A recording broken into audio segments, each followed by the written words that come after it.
Covid టైంలో Virinchi hospitals దోచుకున్న మాట వాస్తవం కాదా? అంత సోషల్ నేను ఎందుకు సమాధానం చెప్పాలి? మీరు ఛానల్ వాళ్ళు వెళ్ళండి, మేము ట్రీట్ చేసిన లిస్టులు ఉంటాయి, బయట తీసుకోండి. ఇప్పుడు మేమే కనుక మోసం చేసి ఉంటే 2 సార్లు కోర్టు మమ్మల్ని క్లీన్ గా ఎందుకు వదిలేస్తుంది? కోర్టుకి ఏంటి లాభం మమ్మల్ని వదిలేస్తే? చెప్పండి అమ్మా. నేను న్యాయస్థానానికి వెళ్ళి రిటర్న్ వచ్చాను కదా, అది చాలదా? ఎంత భయంకరంగా మోసం చేసి మమ్మల్ని ఇరికించారని నేను చెప్పి ప్రయోజనం లేదు. ఆ రోజు నేను ఎందుకు సైలెంట్ గా ఉన్నాను అని అంటే నాకు అర్థమైంది ఇది షడ్యంత్రం అని. ఆ షడ్యంత్రంలో నేను చెప్పే కొద్దీ వాళ్ళు ఇంకా డబ్బులు ఖర్చు పెట్టి ఇంకా ఇంకో 4 సృష్టిస్తారు నా మీద. అంటే ఎందుకని ఇన్ని హాస్పిటల్స్ ఉన్నాయి? వాళ్ళందరూ పొలిటికల్ గా అఫిలియేట్ అయి ఉన్నారమ్మా. అప్పుడు బిఆర్ఎస్ గవర్నమెంట్ కి అందరి నుంచి లాభం పొందుతున్నారు వాళ్ళు. మేము మామూలు ఇవ్వలేదు ఈ రోజు వాళ్ళకి. ఒక బిఆర్ఎస్ఏ కాదు, మేము ఎప్పుడు ఏ గవర్నమెంట్ తోటి ఏ రకమైన లాభాలు మేము తీసుకోలేదు. ఏ గవర్నమెంట్ నుంచి మేము ఏ భూములు తీసుకోలేదు, ఏ ఫండింగ్ తీసుకోలేదు, ఏమీ తీసుకోలేదు ఈ రోజు దాకా. నేను ఎవరికి లంచాలు ఇచ్చుకోలేదు ఈ రోజు దాకా. కాబట్టి మేము మొద్దు సమాజానికి, మేము సమాజం అంటే ప్రజలకు కాదు, రాజకీయ పరంగా మేము ఒక క్లీన్ చిట్ మేము.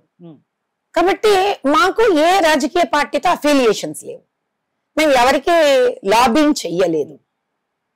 మా నాన్న ఎందుకంటే మా ఇంట్లో కూడా మా మామగారి దగ్గర నుంచి కూడా we have always lived a clean life.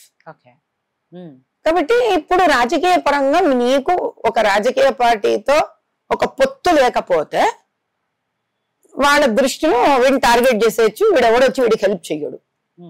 ఎందుకు ఒక పార్టీతో పొత్తు పెట్టుకోవాలి ఎవరైనా? ఒక సామాన్య మానవుడు, ఒక మామూలు వ్యాపారవేత్త, ఒక స్టూడెంట్ ఏమ్మా ఎందుకు ఎవరితో పొత్తు పెట్టుకోవాలి? మాకు వాళ్ళ పొత్తుకోవాలి కానీ వాళ్ళకి మా పొత్తు ఎందుకమ్మా? సమాజాన్ని ముందుకు తీసుకుని వెళ్ళి 100,000 మందికి ఉద్యోగాలు ఇచ్చేది ఒక వ్యాపారవేత్త.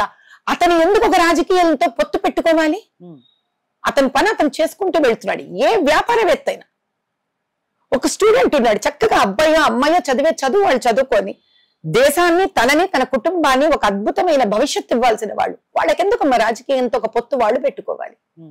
కానీ పొత్తు పెట్టుకోకపోతే వాళ్ళకు ముందు వెళ్ళలేకపోతున్నారు. ఈ రోజు ఆశ్చర్యకరమైన విషయం ఏంటంటే 40 ఏళ్ల తర్వాత నాకు తెలిసిన బుద్ధి ఎరిగి ఈ రోజుకి, మా చిన్నతనంలో ఎవరు ఏ పార్టీ వాళ్ళు ఎక్కడి చుట్టుపక్కల ఉంటారో తెలియదు.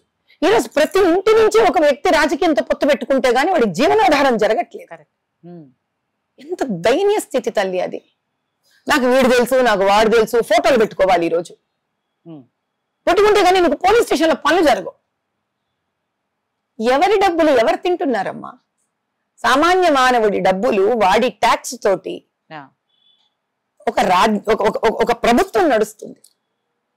కాబట్టి వాడు దొర తల్లి. ఆ రోజు నాకు ఆ బాధ తెలిసింది. ఆ రోజు నేను ఒక నిర్ణయం తీసుకున్నాను, నేను రాజకీయ పరంగా రావాలి. ఇటువంటి పొత్తులు పెట్టుకుంటున్న ఈ సంకెళ్ళ నుంచి కనీసం ఒక్క నియోజకవర్గాన్నైనా కనుక నేను విముక్తురాలని చెయ్యగలిగితే, కనీసం ఒక్క నియోజకవర్గంలో అయినా యువకులను యువతులను స్వేచ్ఛగా చదువుకొని వాళ్ళ కాళ్ళ మీద నిలబడే శక్తిని ఇవ్వగలిగితే, కనీసం ఒక్క నియోజకవర్గంలోనైనా వ్యాపారస్తులను ఒకరికి భయపడకుండా వ్యాపారం చేయగలిగితే, కనీసం ఒక్క నియోజకవర్గంలో అయినా ప్రభుత్వం బడిని, డబ్బున్న వాడి పిల్లల్ని కూడా పంపించగలిగితే, కనీసం ఒక్క నియోజకవర్గంలోనైనా ప్రభుత్వ ఆసుపత్రి ఉంది కదా, నేను ఏ ప్రైవేట్ హాస్పిటల్కి వెళ్ళక్కర్లేదనే ధైర్యాన్ని ఒక బీదవాడికి నేను ఇవ్వగలిగితే, ఒక్క నియోజకవర్గంలో అయినా ఎమ్మెల్యే ల్యాడ్స్ అంటే ఎమ్మెల్యేకి వచ్చే ఫండ్ని, ప్రభుత్వ బడ్జెట్ని, అదే విధంగా సెంట్రల్ బడ్జెట్ని కనుక అక్కడ నేను డైవర్ట్ చేసి ఒక నియోజకవర్గాన్ని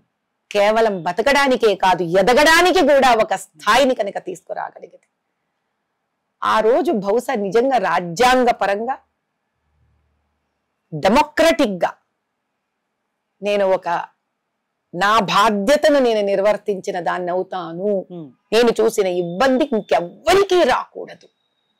చచ్చే లోపల ఇటువంటి ఒక రాజకీయ సమాజ సేవ చెయ్యాలి.